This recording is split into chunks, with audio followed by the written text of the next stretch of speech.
मध्य मुंबई लोकसभा मतदारसंघाने कायमच वेगवेगळ्या पक्षातील नेत्यांना खासदारकीचा मान दिलाय।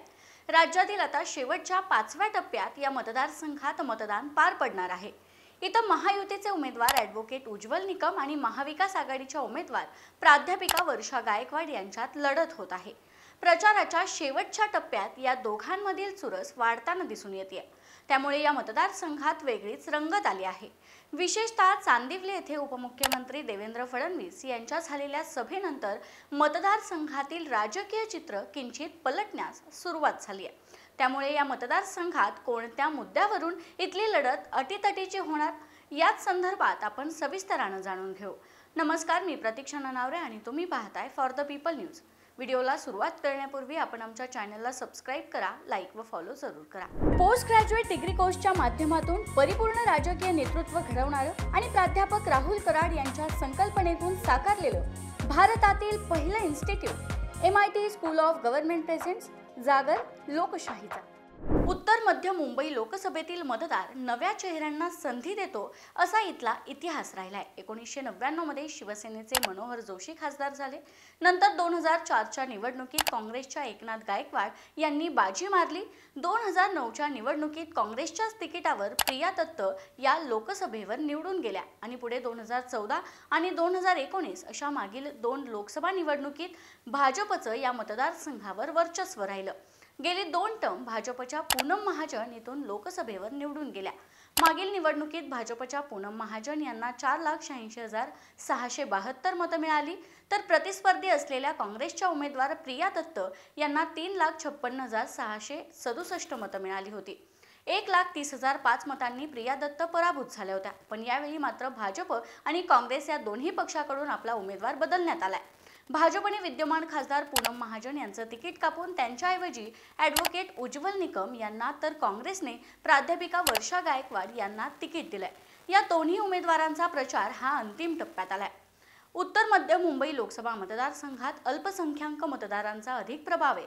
मुळातच झोपड्यांची भाऊगर्दी अशी ओळख असलेल्या या मतदारसंघात गेल्या अनेक वर्षांपासून झोपड्यांच्या पुनर्विकासाचा मुद्दा सातत्याने चर्चेला असला तरी पण प्रत्यक्षात फलित मात्र काहीच हाती आलं नाही। ॲडव्होकेट उज्ज्वल निकम आणि प्राध्यापिका वर्षा गायकवाड या दोघांच्याही प्रचारातील भाषणात झोपड्यांचा पुनर्विकास, संरक्षण, जमिनीवरील झोपड्या, नदी नाले साफसफाई सारखे मुद्दे प्राधान्याने उच्चारले जातात। सैन्य आणि क्रीडा क्षेत्रात करिअर करायचे?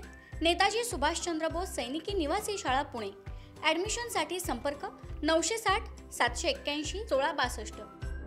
असं असलं तरी चर्चेचं गुराळ संपून हे प्रश्न मार्गी लागतील अशी खात्री इथल्या मतदारांना वाटत नसल्याचं चित्र सध्या दिसून येतं। महाविकास आघाडीच्या तुलनेत महायुतीकडून प्रचार करताना स्थानिक विकासाच्या मुद्द्यांबरोबरच राष्ट्रीय मुद्द्यांचा देखील आधार घेतला जातोय। या मतदारसंघात गटातटाचा काय परिणाम होणार हे पाहण्याआधी इथली सद्यस्थिती पाहूयात।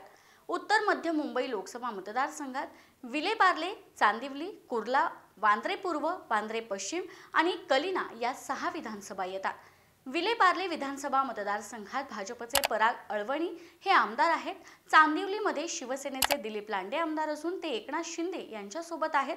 कुर्ल्यामध्ये शिवसेनेचे मंगेश कुडाळकर हे आमदार आहेत, ते देखील एकनाथ शिंदे यांच्यासोबत आहेत। वांद्रे पूर्वमध्ये जिशान सिद्दीकी हे आमदार आहेत, ते काँग्रेसच्या तिकिटावर निवडून आले होते, पण फेब्रुवारीमध्ये त्यांनी पिता बाबा सिद्दीकी यांच्यासह अजित पवारांच्या राष्ट्रवादीत प्रवेश केला। वांद्रे पश्चिममध्ये भाजपचे आशिष शेलार आमदार आहेत। कलिनामध्ये शिवसेनेचे संजय पोतनीस आमदार असून ते उद्धव ठाकरेंसोबत आहेत। थोडक्यात काय तर महायुतीकडे 5 तर महाविकास आघाडीकडे 1 आमदार आहे। आता इथं गटातटाचा विषय पाहिल्यास काँग्रेसकडून उमेदवारी न मिळाल्याने माजी मंत्री नसीम खान नाराज झाले होते। पक्षाने खान यांची नाराजी दूर केली असली तरी या काळात त्यांचे कार्यकर्ते नाराज झाले। त्याचबरोबर शिंदेंच्या शिवसेनेचे आमदार दिलीप लांडे यांनी चांदिवली येथील सभेत जोरदार शक्ती प्रदर्शन केलं होतं, त्यामुळे त्याचा फायदा महायुतीच्या उमेदवाराला होण्याची शक्यता आहे। इथं कळीचे मुद्दे कोणते आहेत त्यावरही एक नजर टाकूयात। LBS म्हणजेच लाल बहादूर शास्त्री रोडवरील वाहतूक कोंडी आणि अरुंद रस्ते हा इथला प्रमुख मुद्दा आहे। त्याचबरोबर दर्डीवरील झोपड्यांचे पुनर्वसन कित्येक वर्षांपासून रखडलं आहे। झोपडपट्ट्यांचा पुनर्विकास आणि फनेल झोनमधील इमारतींचा पुनर्विकासही रखडलेला पाहायला मिळतो। सध्याचं चित्र पाहायचं झालं तर इथला प्रचार आता शिगेला पोहोचला असून कोणाचे मुद्दे अपील होणार, विशेषतः अल्पसंख्याक मतदारांचे पारडं कोणाच्या बाजूने झुकणार हे 4 जूनला लागणाऱ्या निकालातूनच दिसेल।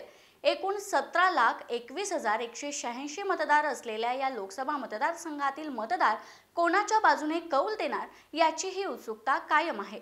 याविषयी तुमचं मत काय ते कमेंटमध्ये कळवा। व्हिडिओ आवडला असेल तर लाईक करा आणि अशाच आणखी नवनवीन व्हिडिओसाठी फॉर द पीपल न्यूजला सबस्क्राईब करायला विसरू नका।